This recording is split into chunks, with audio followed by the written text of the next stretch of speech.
is Encore. The stories behind the songs. Thank you. Here's iHeartRadio's Miles Galloway. Yes, get comfortable. Hopefully you'll be like me, wearing sweatpants, hair tied, chilling with no makeup on. Because that's when you're the prettiest. I hope that you don't take it wrong. I'm Miles Galloway, and this is the story of Drake's Best I Ever Had. It's hard to remember a time when Drake wasn't the biggest rapper in the world. He is Canada's most successful and influential artist of the 21st century. Sorry, Justin. As both a rapper and singer, he has pretty much single-handedly put our country on the map for hip-hop and R&B.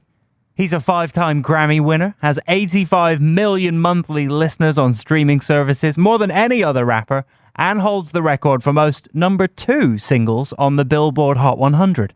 Yeah, that's right. He also ranks 5th behind the likes of the Beatles, Mariah Carey, with the most number 1 singles, but I think having the most number 2 singles is a very cool record to own. Really, there isn't much Drake hasn't accomplished since he dropped his debut mixtape in 2006 called Room for Improvement. But to reference a 2013 hit, he really did start from the bottom. Music was always in Drake's blood. Both his father, Dennis Graham, and his uncle Larry were successful musicians for hire who were prevalent in the Memphis music scene. Dennis played drums for Jerry Lee Lewis, Isaac Hayes, Willie Nelson, and Al Green. Larry, not to be upstaged, played bass for Sly and the Family Stone and Prince, and is said to have pioneered the slap bass technique. Slapping the bass. But it was the city's influential rap scene that caught Drake's ear, with artists such as 3 6 Mafia and Yo Gotti inspiring him to rap. By the mid-2000s, when Drake embarked on a rap career, Canadians already knew him from Degrassi The Next Generation. Of course, his name wasn't Drake back then, it was Aubrey Graham, a teenager from the Toronto neighbourhood of Forest Hill who caught his break when he was cast as Jimmy Brooks. Aubrey joined the show for its inaugural season in 2001. He played Jimmy, a popular athlete at school who was a series regular for 7 seasons. A major story arc in season 4 would forever change the role for Aubrey. Jimmy is shot by a fellow student, rendering him paralyzed from the waist down. Aubrey wasn't too happy with his character's storyline, worrying that it didn't help his status as a burgeoning rapper to appear soft and vulnerable on screen. He also didn't want to feel like a victim of tokenism. As one of the only cast members of color, his character was then dealt a disability in addition. He would continue with the role, carrying Jimmy through rehab and eventually see him walk again, but he knew his time was almost up. At this point, he was spending his nights in the recording studio, working on his dream album of becoming a rapper. Even though Degrassi writers worked a parallel storyline into the script where Jimmy was getting into music, Aubrey left the show during its 8th season to pursue music full-time. So yeah, here I am, I guess, after a small interest in something, and a passion for, I used to listen to it all the time, but I just figured out that I can also express myself by writing. As much as he had become a star on Canadian television as an actor, he wanted to go global with his music career. Acting in Degrassi was a great thing, and what I enjoyed most about it was that it's an art form, it's a way to express yourself, and you get to let a lot of things out in acting. But the one thing that always sort of threw me off about acting was the amount of things you have to wait for. You have to wait for so many things to fall into place before you can actually do your job. Like, you got to get the audition, you got to have a project that's for you, you have to get the part, and then the project has to get greenlit. And it was just like the process of waiting to work. I don't like waiting to work. I like to work by myself, no matter what. So I just started. I've always had a passion for music, and I really just I started delving into it more as far as meeting people that write songs and do music, and I formed this little team, and we just started making music. Drake dropped his first mixtape, Room for Improvement, on Valentine's Day 2006. He was still working on Degrassi at the time, but had already made some connections in the rap game. Presented by DJ Smalls, the release featured production by local producers Boy Wonder, who would go on to work with Rihanna, Eminem, and Kendrick Lamar, and Frank Dukes, who has since scored hits with Frank Ocean, Post Malone, and the Jonas Brothers, both of whom were upstarts at the time. In his review of the mixtape, Vibe wrote, "Hip-hop's next Fresh Prince is spitting with everything he's got." To release the mixtape, he came up with a label he christened All Things Fresh, and while that name might not hold any significance now, the one he eventually changed it to might. October's Very Own, or OVO for short. A reference to Drake's birthday month, OVO would become much more than a label. expanding into a clothing line and store that has become a major part of Drake's brand. Room for Improvement would sell 6,000 copies in its first run, which for an underground Toronto rapper was a respectable number. But like the title suggests, there was room for Drake to improve. The mixtape did help Drake score his first proper gig, opening for Ice Cube at the Cool House in Toronto. He was paid $100 to perform a 30-minute set. I think his rate's gone up a little bit since then.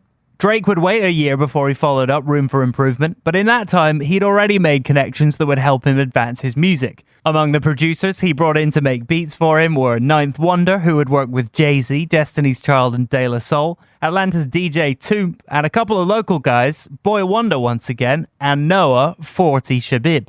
Shabib, or 40 as he's known, would become both a co-owner of OVO as well as Drake's closest collaborator. In fact, 40 was a child actor just like Drake, appearing in an episode of Goosebumps and in Sofia Coppola's The Virgin Suicides. Released on OVO, Comeback Season demonstrated some of Drake's growth as a rapper and songwriter, as well as the future where he spits, "Sometimes I gotta get my R&B on." With this approach, Drake was helping change hip-hop's tone, choosing to rap about emotions and relationships rather than what was happening on the streets.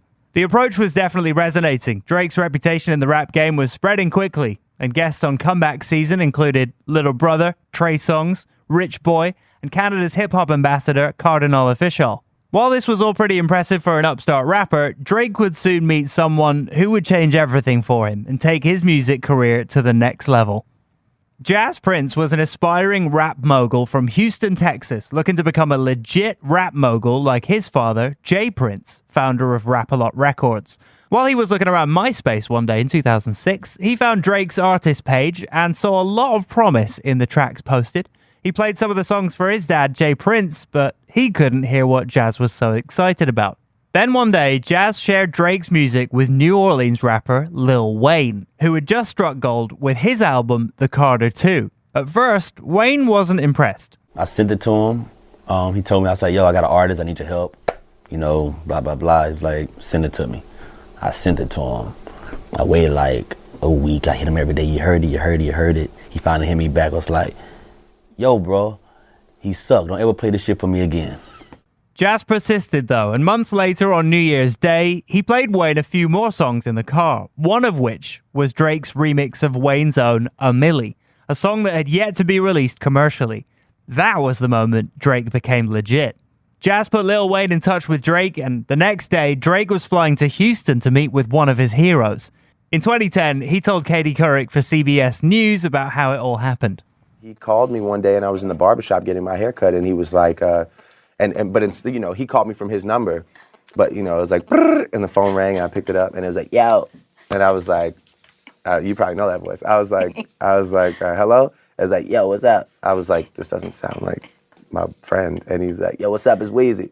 And it was, you know, it ended up being Wayne, and he was like, I'm starting this thing called Young Money, and I'd really love for you to be a part of it, so I want to fly you out to Houston and meet you. And he did just that the day after, and that formed our relationship. And I was like this quiet kid in the corner of the bus, you know, while everything was going on around me. And the Carter 3 was just, I think it was like maybe 2 or 3 weeks away from coming out. And what a time. What a time. What? The next thing he knew, Drake was right into Atlanta on Weezy's bus, where they entered a studio to record the song that would become Forever, a pivotal song for Drake that would eventually feature Lil Wayne, Kanye West, and Eminem. It was like the Avengers of rap for me growing up. Drake ended up joining Lil Wayne for his I Am Music tour at the end of 2008, and the Toronto kid quickly became the New Orleans legend's protege. Every opportunity they could get, they would record new tracks, some of which ended up on Drake's next project. From Wayne, Drake learned just to be himself and not change anything. I didn't know how to approach music without speaking on my actual life. I felt like if I just make miscellaneous songs, which I have in the past, you know, I've made songs about girls that I didn't really connect to, or I've made songs just about stuff that really didn't mean something to me, it didn't resonate with me. So I just figured, you know, I'm at this point in my life, it's a rush, like it's sort of, it's all happening, and as it unfolds, it would be amazing to tell this story, because a lot of people let it pass them by. It's like a blur when it's unfolding. Like I met Wayne, and all these things started happening for me. I started seeing all these new things, going all these new places, And I was like, why don't I tell this story? You know, and how it's affecting me, because it's not all good. You know, it's not all good. You learn there's ups and downs, and so I just tried my best to tell that story. And one thing Drake wanted to do more in his next mixtape was to sing more in order to stand out from the crowd. And just as he was in the studio recording new music, Kanye West dropped a pivotal album for hip-hop, one that took vulnerability and musicality to a new level for the genre. With its heavy use of auto-tune, synthesizers, drum machine, and mix of rapping and singing, 808s and Heartbreak opened a door not just for hip-hop, but every genre looking to paint sensitivity and heartbreak in a new manner. And while it was influencing just about every up-and-coming artist at the time, Drake was already using this approach. He would tell Complex, "I've been singing way before 808s and Heartbreak. I wrote all the hooks on every song I've done since I did Replacement Girl with Trey Songz in 2006. I've been in the R&B world for a long time, writing for artists, writing for myself, playing with different sounds and stuff. So as far as 808s goes, that was a great album. I tip my hat to Kanye for making that major release instead of making it a mixtape, but at the same time, people always need something to compare it to." That said, 40 did reveal that early on in the recording process, Drake did a freestyle over 808s and Heartbreak's Say You Will, which got the ball rolling. But they've always denied Kanye West's repeated accusations of jacking his sound for songs that would become so far gone. Still, Drake was carving his own path, one that would take him from Toronto's modest hip-hop scene to the US, where hip-hop reigned supreme. For this next mixtape, he was getting bigger names to appear in his tracks, rappers like Lil Wayne and Bun B from UGK, but also R&B singers Lloyd, Omarion, and once again Trey Songz. He was also expanding his sounds palette, showing some versatility by sampling indie artists like Licky Lee and Peter Bjorn and John, as well as heavyweights like Burt Bacharach, Billy Joel, and Coldplay. He was ready to take the next step. So Far Gone, Drake's third mixtape, was released a day later than expected on February 13th, 2009. He would tell Complex that the title has a lot of meanings, as the way we carry ourselves, the way we dress, the way people view us, not to sound cocky, it's just that feeling that we're just distanced in a good way. You're just elevating past the bullshit and past all the shit that you used to be a part of, and you're not that proud of. You're just so far gone. Upon its release, So Far Gone received strong reviews, with one early accolade from rapreviews.com writing that it is unquestionably one of the most cohesive, atmospheric hip-hop records in recent memory. In an interview with MTV, Drake explained where the inspiration for the mixtape came from. Yeah, it spawned from a conversation that just made me realize, you know, I'm 22 years old. I really don't know everything. You know, I have so much to learn. And, really, I kind of learned what I was striving for in life, like, you know, to find love and like what all these interaction with women is about, and then, you know, to obtain the money to live comfortably and know how to deal with it, you know. And so for a 22-year-old kid, you know, in high pressure situations all the time, it's kind of it can cause you to make a mixtape like that, you know. So yeah, man, it's a great piece though, even just to have for me. Even if nobody listened to it, even if everybody was like, this shit is weird, and it's, you know, I don't know what you're trying to do. For me, it's like it was such an essential picture in my scrapbook. To celebrate the arrival of So Far Gone, a release party was thrown at 6 Degrees that gathered Drake's friends and the local rap community. One of the special guests was then Cleveland Cavaliers guard LeBron James, who was in the midst of his first MVP season and fresh off a beatdown of Drake's beloved Toronto Raptors. 3 months later, Drake headlined the biggest show of his life so far, a homecoming gig at Toronto's Sound Academy. That night, he sat down with Much Music's Sarah Taylor before the show and expressed why he thought So Far Gone had caught on with American audiences better than most Canadian rappers before him. I think that I blend well with the you know, the Americans, as they say. Like I make music that they don't hear and be like, oh, that's some Canadian. Like, you know, when you hear a rapper from London, it's like UK music, you know, because of the accent, so I think I make music where they're not like, oh, that's some Canadian music. It's good for Canadian music. Like, they just say it's good music. And I'm very passionate about people knowing that I'm Canadian. I think it adds to the story, you know, the fact that all these people, like you said, are supporting and embracing something, and then they realize, like, oh, it's not even from here. He's not from New York, or he's not from Atlanta. And the great part about it is, because I'm not from one place, I can go to Houston and Houston accepts me as a Houston artist. And I go to New York radio embraces me like it's like I belong to a whole bunch of different places because I'm not from any of them. I think it has a lot to do with the music that I actually make. You know, I study my craft, and my craft happens to, you know, the best of the best all come from the United States. So maybe it's because I've studied their music and I understand, I guess, what's appealing to them, and I try my best to make stuff that, you know, I pay homage to great rappers. And one song on the mixtape stood out more than others, and it began to catch fire, leading Drake to make a music video with one of the biggest artists in the world.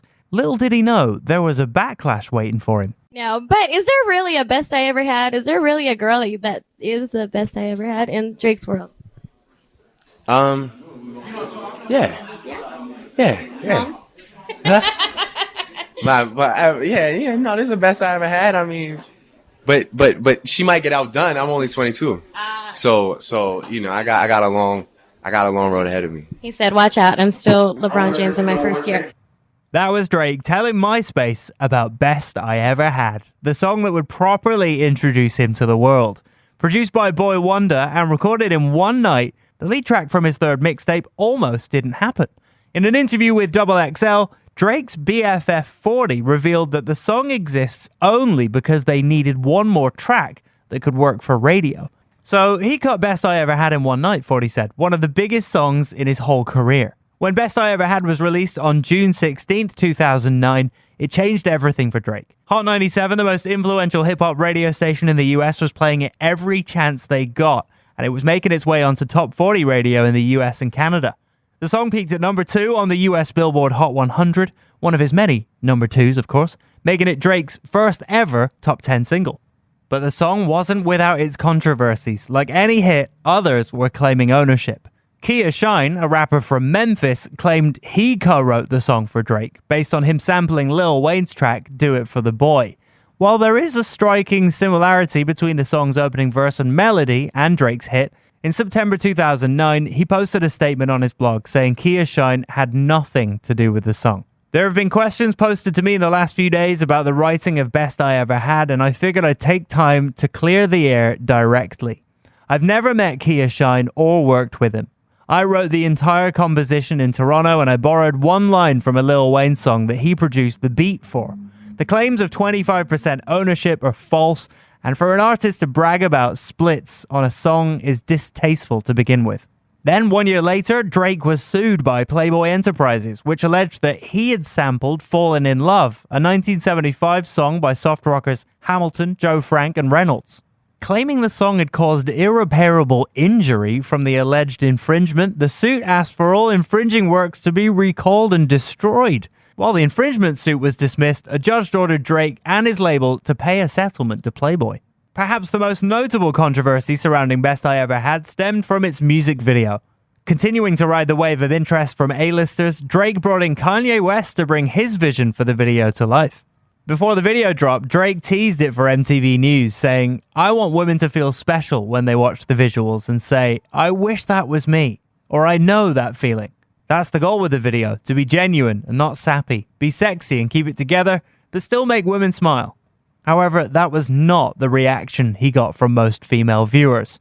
The video, which shows Drake coaching a basketball team full of buxom women that focuses more on their breasts and behinds than actual ball, was seen as gratuitous, degrading, and merely a vehicle to serve the male gaze. Rolling Stone wrote a scathing review of the video, questioning Drake's intentions. The video seems like it takes its plotline from Chapter 3 of the official book of porn scenarios, with Drake starring as the high school coach of a voluptuous female basketball team. The girls stretch and dress in a steamy locker room as Drake raps in the coach's office and gymnasium stairwell. There's a lot of slow motion running, a la Baywatch. On an intellectual level, the video makes Drake's old school show Degrassi The Next Generation seem like masterpiece theater. Well, Drake defended the video in an interview with MTV News, saying, "If you listen to the song, I'm not saying the most graceful thing in the world. It's not the most heartfelt song. I say some pretty wild things in regards to women in the actual song. I felt that the climate in the world right now, everything in the world is so serious all the time. My life is serious. I just wanted to laugh instead of taking myself too serious."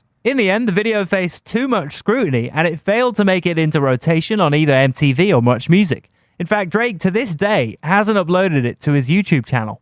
Though others have, like YouTuber Gran32, who I'm sure has explicit permission to exhibit the video. At the 2010 Juno Awards in St. John's, Newfoundland, Much Music's Sarah Taylor had the chance to ask Drake about the controversy surrounding the video. It was my creative expression for that song, and I don't regret it at all to this day. I mean, me and Kanye had a vision. We did what we thought was funny. We did what we thought was fitting. And, I think a lot of people, the biggest thing was that song meant a lot to a lot of people. And to me, it was just a lighthearted song. So I think that's where our signals got crossed. But at the same time, it was what it was. It was a learning experience and a stepping stone. And to this day, I still respect Kanye's vision and Kanye's genius. So. Okay, so that day, he respected Kanye's vision and genius. But I wonder about this day. Anyway, where was I? Not long after Best I Ever Had became a hit, Drake signed with Lil Wayne's Young Money Entertainment, a subsidiary of Birdman's Cash Money label. There were rumors going around months earlier that he'd already signed with Young Money in the midst of a fierce bidding war between other labels, but Drake confirmed on June 29th, 2009 that he had found his home. Best I Ever Had scored Drake his first 2 Grammy nominations, not that he cares about those anymore, but at the time, his first proper single earning Best Rap Solo Performance and Best Rap Song noms were a big deal for the 23-year-old. 40 told XXL that he had no idea it was going to be big, and from the sounds of it at the time, he didn't even seem to like the song. I thought it was kind of corny, he said. I thought it stuck out on the tape and was a little nervous whether or not it should be on there. Then I knew, because my sister is the one who hit me up and said, "Oh my God, that Best I Ever Had song is amazing." I was like, wait a second. I didn't even think you would like the mixtape. And that's the song you like? Even Drake had his doubts. In an interview with Rap Radar, he admitted he wanted a different song to be the single. The Best I Ever Had was I remember, I don't know if we told this story before, but I remember that. It's okay, Drake. It's the Rap Radar. Yeah, I know. I don't want to be repetitive with the stories, but I'll never forget. It was Rich Paul that was telling me that Uptown was the single, right? Like that little. No, sorry. It was me telling him that Uptown. I was like, "Yo, Uptown is the one. This is what we should go with." And he was like, "Yo, nah. Like, what are you talking about? This other one is the one." Yeah, I mean, it was just, for lack of a better term, it was the definition of like 0 to 100. Like that shit went crazy. And, at a time when, Hot 97 was thriving and radio was thriving. And yeah, that brought in all the like, my first like celebrity admirers, like other artists and other, famous people just showing me that they were listening, which is obviously, through G. Roberson at the time, which is how we got Ye to do the video. And yeah, it just started feeling like, that was the first, if you watch that video, I'm so scared I can't even rap into the camera. I'm looking anywhere else but at the lens. Yeah. But, that day, probably shooting that video was the first time I was like, oh shit, like I'm a rapper in the rap game now. Like, this is happening. In the decade and a half that's followed Best I Ever Had, Drake has gone from strength to strength in his hip-hop career, becoming a prolific elder statesman of the rap game and a true Canadian icon, often paying tribute to the singing and rapping formula that made his first big single a success. Songs like Hotline Bling, One Dance, and Hold On We're Going Home have all become radio staples, party anthems, and examples of the classic Drake sound. But Best I Ever Had remains one of Drake's biggest hits and ultimate throwback fan favorite. Some might even say it's the best, the best he's ever had, best he's ever had. I'm Miles Galloway, and that was the story of Drake's Best I Ever Had on Encore. New episodes every Thursday. Encore is an iHeartRadio Canada podcast. Subscribe to this podcast on iHeartRadio or wherever you get your podcasts. Download the iHeartRadio app for more great podcasts just like these.